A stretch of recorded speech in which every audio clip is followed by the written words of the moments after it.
Hey, what's up guys, this is BrendanMushi. So today I'm making a video specifically about doing mix-ups in Guilty Gear. So let's say you know how to do all your special moves, you know all the buttons in the game, right? But what do I do when I knock somebody down? Like I knock them down, like I get the knockdown like I'm told to do, or I get in his face, but I don't know how do I mix him up? How do I apply pressure on people? So obviously applying pressure and mixing people up is going to be very, very character specific, as with most fighting games. But I will say that there's some basic fundamentals to it that you can apply to your character. So what I'm going to do is I'm going to pick Kai, but I'm going to try and just kind of give like a vague idea of how you can actually do mix-ups in this game with every character. So the first thing that you need to understand is that what are all of the ways in which you're going to be opening people up in this game. So in terms of this game and pretty much any fighting game, the ways you're going to be opening people up is either by hitting them high and low, so jump in attacks are highs, and most characters crouching kick, and 2D, so 2D and 2K are going to be low attacks for most of the cast. Different characters have different low moves. You'll have to check them out in your move list. Like Kai's 5K is a low, but every character's jump in attacks are overheads. So one way to open them up is low overhead, and some characters have special moves that are overheads, like Kai's Greed Sever. And crack somebody's skull, hit them overhead. So basically mixing people up between those options. Also 5D is universally an overhead.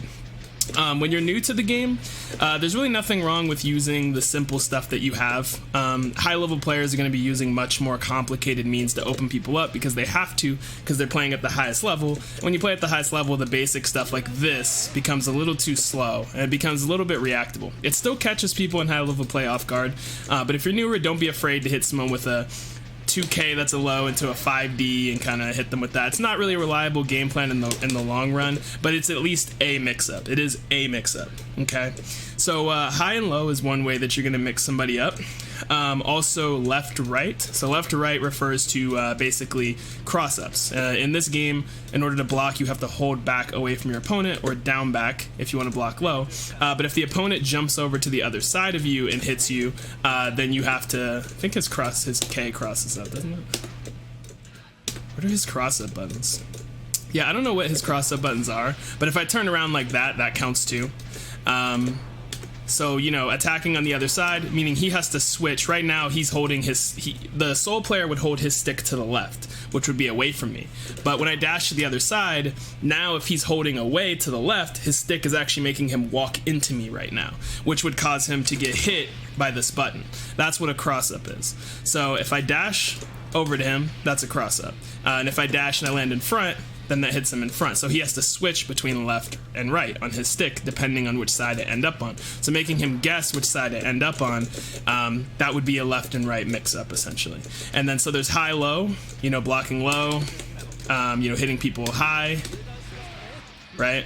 So there's high-low, left-right. And then the other way you're going to open people up is by pressuring people, which refers to essentially frame traps.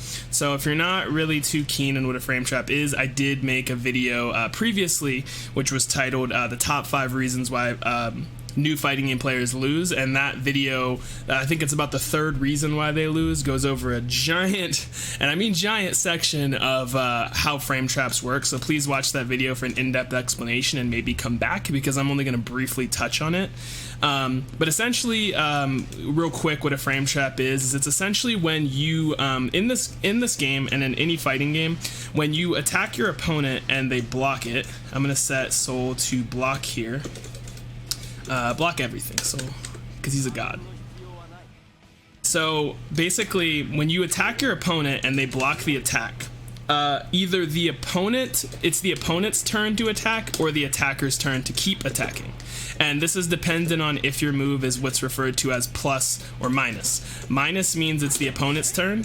So for example, I'm pretty sure, yeah, this move right here with Kai, which is his 5H, this move is minus, meaning that when I hit Soul with this attack, it's Soul's turn. So this isn't me pressuring him. This is the exact opposite. This is bad for me because now it's Soul's turn to pressure me. We don't want this. So what you have to do is you kind of have to go into your move list and, well, you can't really find this in the move list, but I will link a website which is called Dust Loop, and they have multiple Arxis fighting games on there that has a frame data section which will show you which of your moves with your character are plus. If you attack your opponent with a plus move and they block it, it means it's your turn to essentially keep going. So instead of a high-low mix-up or left-right mix-up, you're essentially getting them to block a move that's positive and then continuing your pressure onward. So with Kai, for example, his 6H, which is this move is plus on block, which means if I do this move and Soul blocks it, my next attack afterwards, right there that you saw, that would beat Soul. So if I do this, if Soul attacks, I'm doing Kai's slash next. Right here, if Soul were to attack right there during that gap, he would get hit. It's essentially a gap that's large enough for him to do something, but not a large enough gap for him to fit an attack out. It's essentially a trap, per se, hence the term frame trap. My frame advantage is allowing me to create a small gap that's a trap in order to bait him into pressing a button. So obviously the Soul player is going to know this, and when he blocks this move, he's going to go, oh, that's plus, I shouldn't press anything right now. So as a Kai player, what you want to do is you'll hit them with the plus move and then dash up and then grab him. If he's not going to attack, then you grab him. And this is essentially a mix-up. Am I going to attack you? You could hit him, run up, and then attack him. Because if you just run in his face after the plus move, he might think, oh, I don't want to get thrown, and then as you're running, he'll think he's going to hit a button, and then bam, you hit him out of it and go into your combo with as Kai, right? So these are essentially the three ways you're going to mix people up. Once again, overhead versus low. That's one way. And then left-right mix-up, am I going to be in front or am I going to be behind you? That's number two. And then number three is frame traps, which are, in order to do frame traps, you have to know which of your moves are plus. So for example, most characters' 2Ps, like their punches, they're usually plus. So the same concept I did with this is going to apply with this as well. So if I do a punch with Kai, punch, punch, I can run up and then make him guess, am I going to hit you or am I going to throw you? So punch, punch, throw. Or punch, punch, psych, and then you slice his ass up, right? So it's gonna be the three ways you mix people up. Now there is something that's pretty important to this. So obviously you can't just like dash at someone in neutral and then go for a cross-up, because you're just going to get anti-aired. It's not really a mix-up in that sense. So basically the key to all three of these mix-up options I gave you is that in order for them to really be mix-ups, your opponent has to be in a state where they can't move. They have to be in a state where they can't stop you from doing what you want to do. You know, look how slow this is. I can't just run up the Soul and then do this overhead. It's so slow he could just hit me out of it. That's where the importance of knockdowns and you know, locking your opponent down with some type of move that has a lot of frame advantage comes into play. So for example, if I knock Soul down, now he has to guess between my overhead. He can't interrupt it because he's stuck, like, once again, not being able to move. So now he has to take this mix-up between the overhead or the low, right? He has to take that mix-up. Same with if I knock him down, I could either run up and throw him, or I could run up and hit a button, and now I'm plus. See? And so that's what you want to do. And then same with the left-right mix-ups. And this is where, like, you can kind of look up and watch other players play and find out how they do it. But if I wanted to do a left-right mix-up, I could jump, go over to the other side. And you see I tried to hit him on the other side. This isn't really that great, but you understand in concept what I'm trying to do.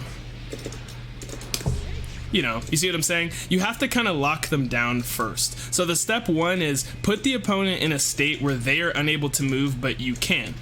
Some characters have moves that tend to lock the opponent down for a long time. Like Kai has this, if you do 236D, put the seal up, and then 236 heavy slash, he'll lock them down for a really, whoops. All right, the seal has to remain up, and this locks them down for a really long time to where you have some time to kind of like lock them down.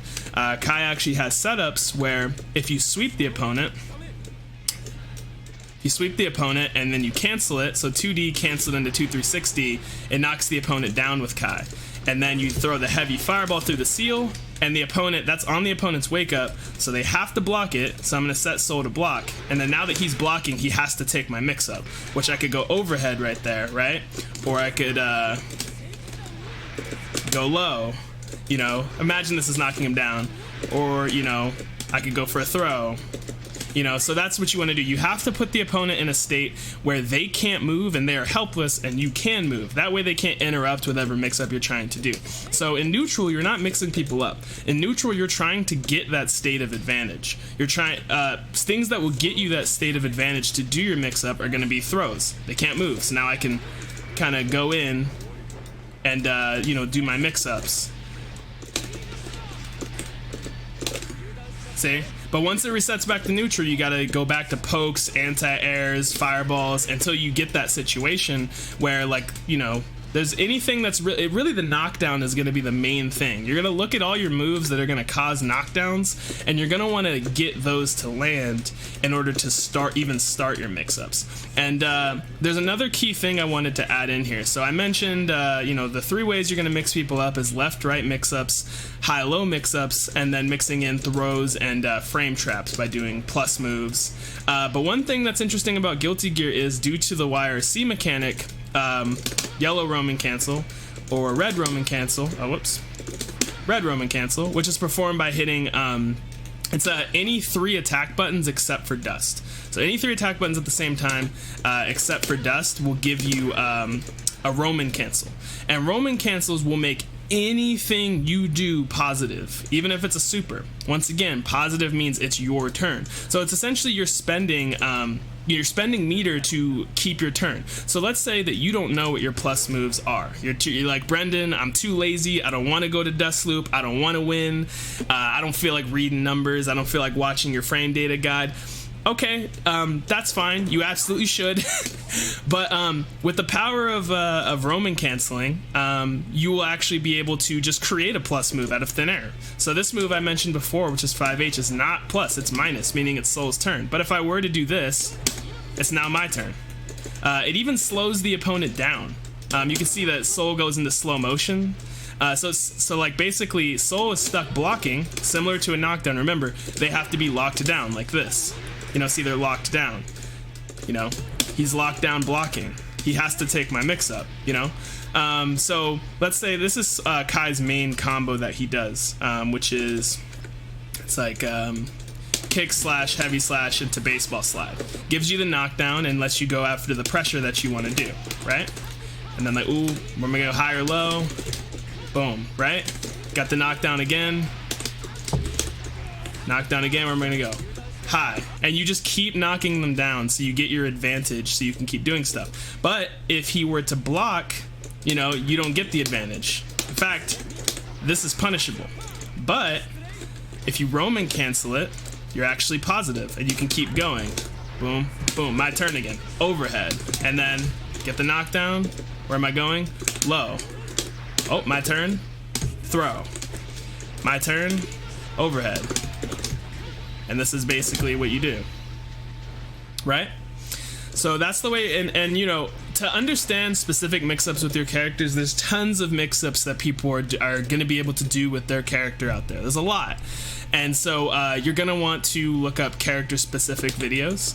If you want me to make a video specifically about your character, let me know in the comments or join our Discord. There's a link in the description to our Discord called Fighting Game University, where we basically answer specific questions for people who need help in all fighting games, not just Guilty Gear. So, like I said, there's a few ways in which you could find that out yourself, but if you want it from me specifically to coach you, just let me know, and I'd be more than happy to do that for you. But yeah, hopefully this kind of helps you out if you know your special moves and everything, you're not really sure what to do. Just remember the 2 ways you're going to be mixing. The first step is to always get some kind of advantage, meaning it doesn't matter if it's a knockdown from whatever move you have that knocks them down, whether you Roman cancel an attack to give you the ability to go in. Doesn't matter what it is, it's going to give you that advantage. Probably shouldn't do that one, but yeah, and then just, you know, find out which of your moves are overheads and lows. Left to right is going to be a little bit more specific. It's not going to come up as often. That's a little bit harder, but most characters are going to have high-low mix-ups, and if you don't, strike versus throw is really good too. I mean, if you even look at like Soul, for example, Soul has he doesn't really have an overhead really. Kai does, but Soul doesn't. So all he has is 5D, and you know, I said earlier that 5D isn't really that great, right? So you got to look at all the options I said. So I said frame traps and throws are really strong too. So with Soul, if Soul gets a throw, that's step 1, you get the advantage. He could run up, and then he can do his command grab. And then he can combo off it, and then knock him right back down. And it might, if they think you're gonna command grab, then they're gonna like do something stupid like jump out or something like that. And if they do try to jump out, then you can just hit them with an attack button, right? So they have to take that mix up. And then if they block, YRC, and you're back in there, throw them again. And that's going to be the strongest thing that you see. Fundamentally, if you watch any kind of professional match, that's really what you're going to see. So what I'm going to do next for the last part of this video is I'm actually going to just pull up a random video from a tournament that just happened, CEO 2019, that just happened this past weekend, and I'm just going to watch the video without prior watching it at all, and I'm going to apply these concepts to it for you. Okay? Okay, so here I pulled up a match from a recent tournament. It just happened this past weekend, and also since Kai is in it, that helps too because I was just playing him. And so the concepts that I explained should apply to both. So just remember, what you want to do is first they're going to play the neutral game, and once someone wins the neutral game, they typically win it by either getting their opponent to block something or knocking their opponent down or something like that. And they're going to get their advantage, hence their turn. And they're going to make the opponent guess between a left-right mix-up. Am I crossing you up on left or right side? Am I going to go high or low on you? Or am I going to go for a throw or hit you out of your attempt to avoid the throw? So let's go ahead and watch it. Okay, so let's see what happens. Okay, so just playing the neutral game, just pokes and everything. So look, gets the advantage, and then the first thing Kai does is he runs up and he does the 2P, the crouch punch, which I told you before is plus. The Biken did backdash out of it, but that was a good option from him. So let's see, she gets the knockdown. And see, now what happened there was the Biken player got the knockdown, right? Which is exactly what I said. The first thing you want to do is you get the knockdown. Now this is plus right there. So she's going, now she's running in like I said, and she's making the Kai player guess, am I going to throw you or am I going to attack you? But the Kai player hits her out of the throw. He guessed correctly on the mix-up. Gets his knockdown, and then he goes for an overhead with that jump in. The Biken backdashes out. Gonna go for a knockdown, always. Goes to the right side, runs in, am I gonna throw you? Kai says, Kai guessed correctly. See, and you see every time they're just gonna go for the knockdown and go for the same mix-ups I said. All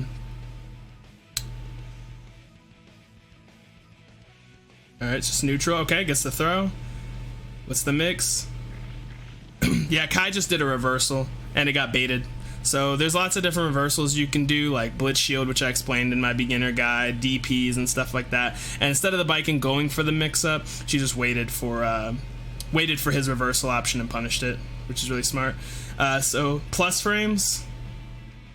Oh, gets thrown out. Okay, what's the mix-up? Plus goes high, runs in for the throw. See that? He's running in saying, am I going to throw you? And then swung his sword instead to try and bait out a button from her. That's still really strong. It's really simple, but even at high level play, you can see that's what they do. They're always going to go for the knockdown. And see? See what I tell you before? Heavy fireball? Yeah, so Biken can Azami, which is essentially a parry, and she just parried all of that would have put him on advantage. See, look, and he did the 5D right after he locked her down. It still works in high level play. And this is exactly what I'm talking about. That's what you want to do in Guilty Gear, is you want to get the advantage first. Get the knockdown. You know, you win the neutral by if they jump at you, anti-air them and convert that into a knockdown. If you get a poke, convert off that poke into a knockdown. You got to convert, if you're playing neutral, whatever you hit them with, convert it to a knockdown, and then that gives you the green light to go in. You have the advantage, and then just use your highs, lows, run at them, and you know, typically if they're getting up, the move you want to do on them, you typically want it to be a plus move, which are going to be your punches, or in Kai's case is 6H. It's different for each character, but with most characters, crouching punch is going to be plus. There's nothing wrong with crouching punch and then just run up and throw them, or versus crouching punch, run up, you thought I was going to throw and you tried to hit me out of it, but I'm going to hit you instead, and then go back into a combo, back into the knockdown. So if you've been having trouble doing mix-ups in Guilty Gear, hopefully this helps you out. If you have any further questions or anything, join the Discord down in the description. You can also follow me on Twitch. I also do like live coachings for people there. And if you want to see anything in the future, just comment it down below. Hopefully this helped you guys out. And I'll see you guys in the next video. Thanks. Peace.